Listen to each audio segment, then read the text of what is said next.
Opinion: Pakistan endorses terrorists, excommunicates Nobel laureate. The recent visuals of Pakistan's army brass attending Salatul Janazah funeral prayers for the terrorists killed in Operation Sindoor are revealing indeed.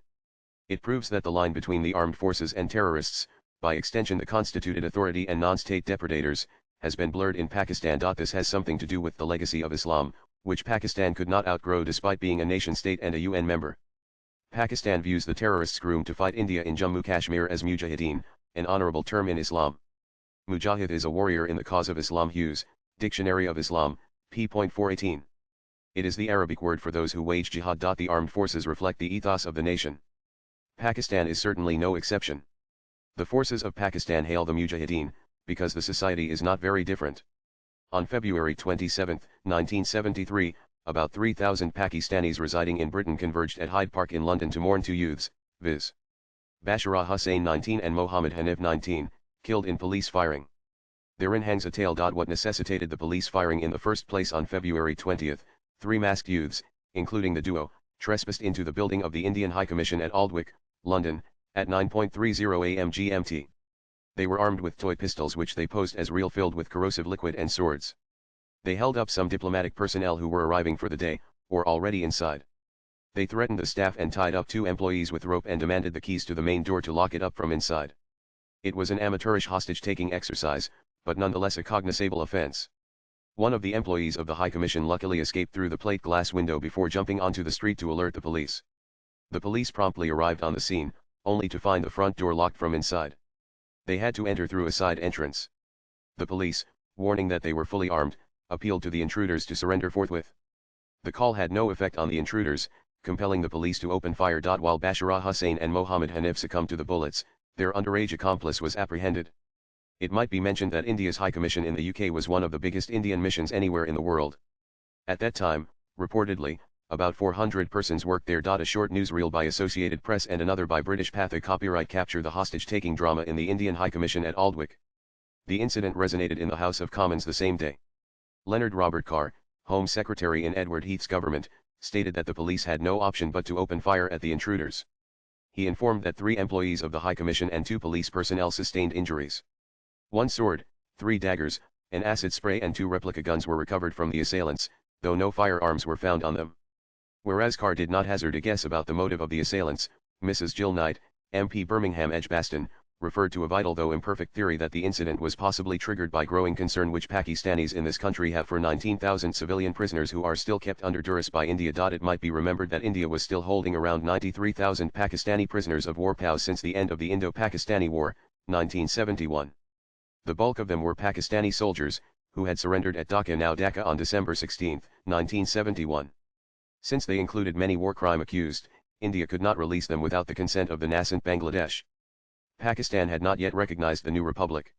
While the POWs could not be indefinitely kept in captivity as per the Geneva Convention, 1949, and they were actually a burden on India, releasing them prematurely could weaken Bangladesh's diplomatic position vis-a-vis Pakistan, besides foreclosing all hopes of justice for the victims of genocide in East Bengal.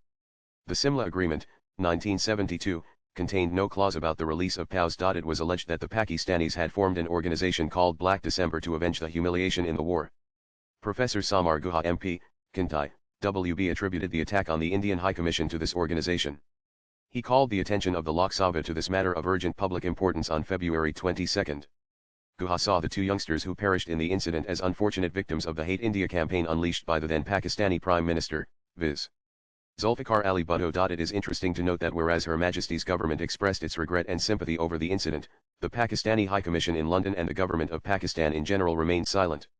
Lal Krishna Advani, while raising the matter in Rajya Sabha on February 22, emphasized the fact that whereas there had not been a single word of condemnation over the incident from the Pakistan government, it had, on the other hand, stepped up its campaign against India on the issue of POWs. Advani also blamed the Black December organization for the incident. Far from condemning the incident, Pakistan apparently eulogized its perpetrators. This would be evident from the number of mourners who thronged to Hyde Park to offer funeral prayers for the slain duo. This took place on February 27, 1973, after the London police released the bodies post-autopsy. There were apparently 3,000 mourners. A British Patha copyright video captures the occasion. There were emotional scenes when the bodies of the slain duo were returned to Karachi in a PIA flight on March 2, 1973. See video. Bouquets, wreaths of flowers and the national flag of Pakistan were placed upon their coffins, prayers were read, and slogans were chanted by thousands of people who had arrived at the Karachi International Airport. The process of repatriation of POWs began following an agreement signed in New Delhi on August 28, 1973. Whereas from the Pakistani side, Aziz Ahmed, the Minister of State for Defence and Foreign Affairs in Bhutto's government, signed a deal. From India's side, it was Indira Gandhi's special representative, P.N. Haxar. Ali Riaz 2016 explains why Sheikh Mujibur Rahman backtracked on the plan of putting on trial Pakistani military officers accused of grievous war crimes. Out of approximately 93,000 POWs with India, the Bangladesh government identified about 1,100 as suspects, but later pared down the list to a mere 195. However, the Bangladesh government came under intense pressure from various countries, especially the Muslim countries of West Asia, who were yet to recognize Bangladesh, to forestall the trials. On top of it, the fate of about 400,000 Bangladeshis, stranded in Pakistan, hung in delicate balance. Later Prime Minister Bhutto threatened to try many of them, particularly those working in the Pakistani government at that time.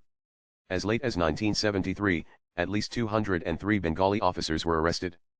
Bhutto warned to put those 203 Bengali civilians in Pakistan on trial for espionage and high treason if Bangladesh proceeded with the trials. Bangladesh: A Political History Since Independence, p.91-92. This foreclosed Bangladesh's option of putting on trial, as far as Pakistani citizens accused of war crimes were concerned. Hostage-taking in the 1970s had emerged as a popular tactic by radical groups. The Palestinian Black September organization BSO came to the limelight by taking 11 Israeli athletes hostage at the Munich Olympics, 1972. The United Nations, in its International Convention Against the Taking of Hostages 1979, had to declare all acts of taking of hostages as manifestations of international terrorism. The Indian High Commission episode 1973 revealed that Pakistani society, far from condemning such acts, actually endorsed them. A new weapon has been added to Pakistan's armory, observed L.K. Advani in Rajya Sabha, and it is the weapon of international terrorism. It is something about which not only India but peace-loving countries all over the world should be concerned. While Pakistan demonstrated its preference for perpetrators of terror, it excommunicated its greatest scientist, viz. Abdus Salam 1926-1996, a globally respected physicist who was also the first Muslim to win a Nobel Prize in any discipline. Salam was co-winner of the Nobel Prize for Physics in 1979, and it was for the first time, perhaps, that someone quoted from the Quran in the Nobel banquet. However, by that time his entire community, viz. Ahmadis, had already been excluded from the legal definition of Muslim. The Ahmadiyya Exclusion Act, 1974, that refers to the Second Amendment in the Constitution of Pakistan 1973, debarred Ahmadis from being identified as Muslims as their beliefs militate against the finality of the Prophet. This meant that no Ahmadi could become the President or Prime Minister of Pakistan. The ordeal, however, did not end there. In his later life, after the trauma of being formally excommunicated, says his biographer Gordon Fraser, Abdus Salam added the forename Muhammad to emphasize his deep personal commitment to religion. Cosmic Anger: Abdus Salam, the first Muslim Nobel scientist, p.20. Though the biography does not mention it, Abdus Salam during his January 1981 visit to India called on Anilendra Ganguly, the professor who taught him mathematics at Sanatan Dharma College in Lahore, which Salam believed was a game-changer in his life.